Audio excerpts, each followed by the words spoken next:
ഭാരിച്ച സ്വത്തിന് ഒരവകാശം ഉണ്ടായി കാണാനുള്ള ആഗ്രഹം കൊണ്ട് വേണമെങ്കിൽ ഞാനൊരു വിവാഹത്തിന് കൂടി തയ്യാറാകാം.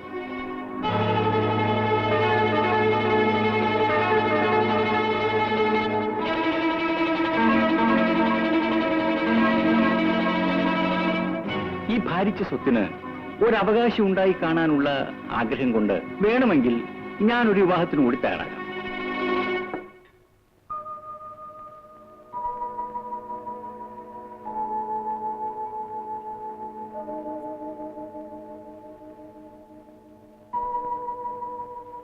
നിങ്ങൾ എന്താ ഈ ആലോചിക്കുന്നത്?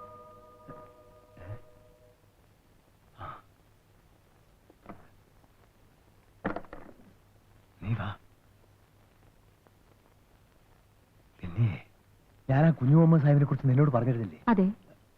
അയാളിപ്പോ ഒരു കല്യാണത്തിന് സമ്മതിച്ചിരിക്കുക. അതിന് നമുക്കെന്താ? കെട്ടിച്ചു കൊടുക്കാൻ നമ്മുടെ പെൺകുട്ടികളില്ലല്ലോ. ഉണ്ടടി മറിയമ്മ, റംലത്ത് പെണ്ണല്ലേ? ഇതെന്ത് കൂത്താണ് നിങ്ങൾ ഈ പറയുന്നത്? അവൾക്ക് കെട്ടിയവനില്ലേ? കെട്ടിയവൻ എടി 3 മൊഴിയുടെ ബന്ധല്ലേ? അതങ്ങ് അവസാനിപ്പിച്ചാൽ നിങ്ങൾക്ക് തലയ്ക്ക് ചൂടാ. നെല്ലിക്കത്തോളം വെച്ചാലേ ശരിയാവും.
എല്ലാ വീടുകളിലും കമ്പിത്തിരിയും പൂത്തിരിയും.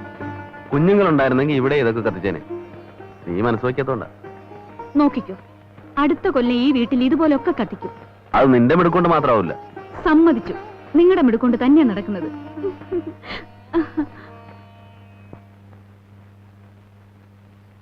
എങ്ങനെ കൊള്ളാമോ?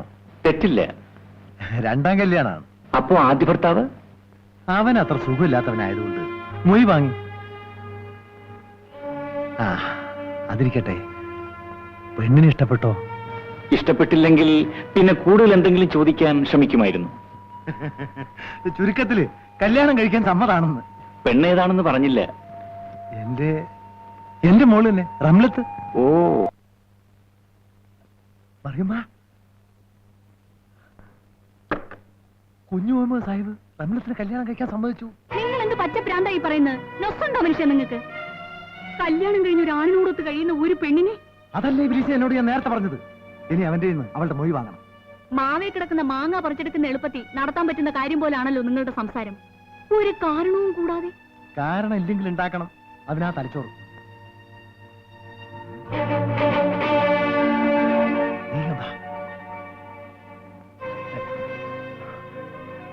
നാളെ ഉച്ചയ്ക്ക് റംലത്ത് കുളിക്കാൻ പോകും.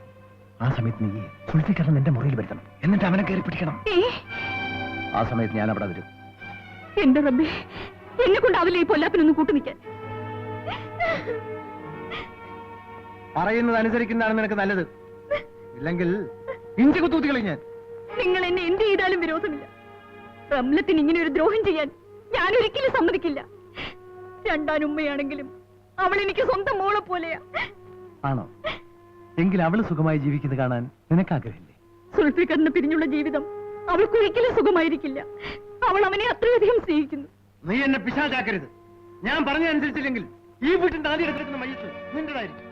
ഓർമ്മിരിക്കും.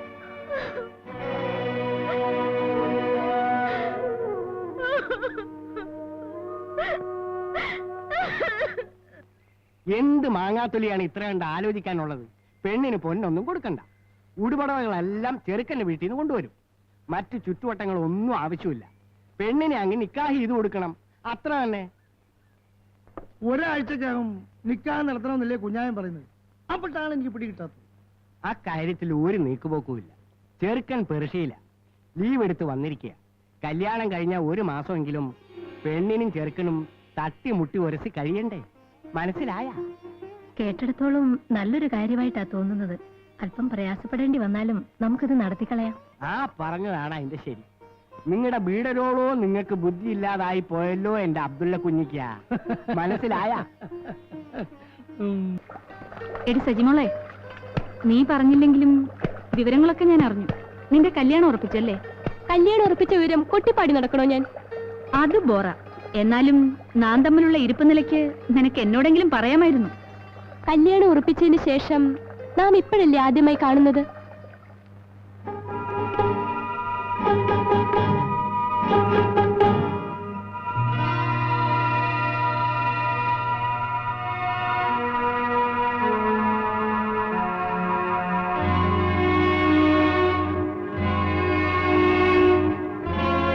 ഞാൻ പറഞ്ഞതനുസരിച്ചില്ലെങ്കിൽ ഈ വീട്ടിൽ ആദ്യം എടുക്കുന്ന മയ്യത്ത് നിന്റേതായിരിക്കും. ഓർമ്മയിരിക്കും.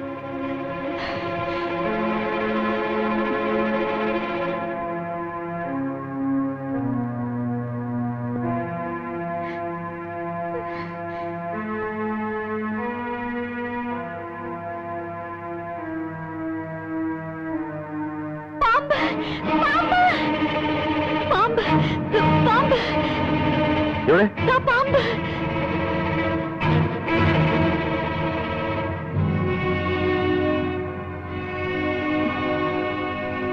ഇവിടെയും ഒന്നും കാണുന്നില്ല. ഞാനിപ്പോ കണ്ടില്ലോ. ഏ? എടാ ശൈത്താനെ,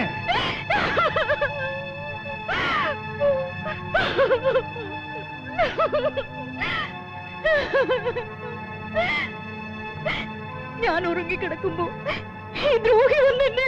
എളീമ, ഇബ്ലീസേ, നീ അത്രയ്ക്കായോ? എളീമ പറയുന്നതൊക്കെ പച്ചക്കള്ളമാണ്. വേണ്ടടാ, നീ ഒന്നും പറയണ്ട. എല്ലാം എനിക്ക് മനസ്സിലായി. വീട്ടിൽ കയറ്റാൻ കൊള്ളത് ഹിമാർ. ഈ വീടുമായുള്ള നിന്റെ ബന്ധം ഇതോടെ അവസാനിപ്പിക്കണം. റംലത്തിന് നീ ഇപ്പൊ മൊയ്യല്ലോ. എടാ നൂർക്കോലി, പോയി കത്തീവിനെ വിളിച്ചോണ്ടാ. റംലത്തിന് മൊഴി ചെല്ലാനും എന്തിന്? തോന്നുമ്പോഴൊക്കെ നിക്കാതെ കഴിക്കാനും മൊഴി ചെല്ലാനും ഞാനെന്താ ചന്ത ചെറുക്കാനാണോ? നീ വലിയൊരു സുജായി. നിന്റെ മഹത്വമാണാ ഞാനിപ്പോ കണ്ടത്. എന്റെ മഹത്വത്തെ ചോദ്യം ചെയ്യാൻ മാത്രം നിങ്ങൾ വളർന്നിട്ടില്ല. നിങ്ങൾ ആരാണെന്നും എന്താണെന്നും ഒക്കെ എനിക്ക് നല്ലപോലെ അറിയാം. ആ, അറിയാമല്ലോ. എങ്കിൽ തടി ചീത്തയാക്കാതെ ഞാൻ പറയുന്ന അനുസരിക്കുന്നതാണ് നിനക്ക് നല്ലത്. റംലത്തിന്റെ മൊഴി ഉടനെ ചൊല്ലണം. സാധ്യമല്ലെന്ന് പറഞ്ഞില്ലേ? നിങ്ങളുടെ ഭാര്യ ചെയ്ത തെറ്റിന് ഞാനും റംലത്തും ശിക്ഷ അനുഭവിക്കണം അല്ലേ? പാമ്പെന്ന് പറഞ്ഞ് വിളിച്ചു വരച്ച് എന്നെ കയറി പിടിച്ചിട്ട്. വേണ്ടടാ, എന്റെ കണ്ണുകൊണ്ട് കണ്ട കാഴ്ചക്ക് നിന്റെ വിശദീകരണം ആവശ്യമില്ല. അറിഞ്ഞു മോളെ, ഉറങ്ങിക്കിടക്കായിരുന്നു നിന്റെ ഇളമിയെ നിന്റെ കെട്ടിയും കയറി പിടിച്ചു. ഇവർ പറയുന്ന ഒന്നും നീ വിശ്വസിക്കരുത്. നിന്റെ എളിയമാണ് എന്നെ കയറി പിടിച്ചത്. ചെയ്ത തെറ്റുകളൊന്നും പറയാഞ്ഞിട്ട് എനിക്കൊരു കളവും കൂടി പറയണം. എടാ, ഒരേ സമയത്ത് എന്റെ ഭാര്യയും മകളെയും നിന്റെ ഭാര്യമാരാക്കി വെച്ചുകൊണ്ടിരിക്കുന്ന വ്യാമോഹം നീ ഇതോടെ അവസാനിപ്പിക്കണം. റമ്യത്തിൽ നീ ഇപ്പൊ തന്നെ മൊയ്യിടണം.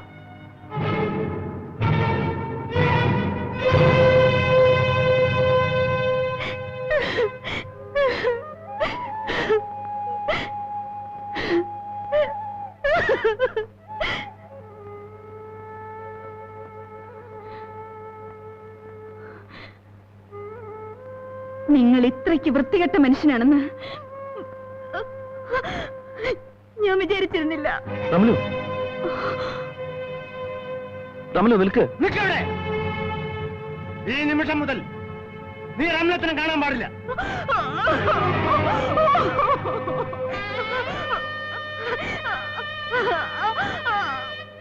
നിങ്ങളുടെ മകൾ റംലത്തിന്റെ മൊഴി 1 ചൊല്ലി 2 ചൊല്ലി മുത്തലാക്ക് 3 ചൊല്ലി പിരിച്ചിരിക്കുന്നു.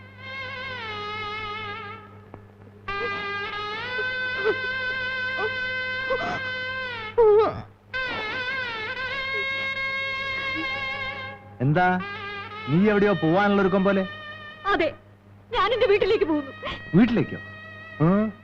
നിങ്ങളെപ്പോലെ ഒരു ക്രൂരനായ മനുഷ്യന്റെ കൂടെ താമസിക്കുന്നതിലും ഭേദം വല്ല വിഷവും വാങ്ങിത്തന്ന് മരിക്കുകയാണ്. ഓ, അത്രയ്ക്ക് ചൂടാവാതെ. നീ മരിക്കുന്നതും മരിക്കാതിരിക്കുന്നതും എനിക്കൊരു പ്രശ്നമല്ല.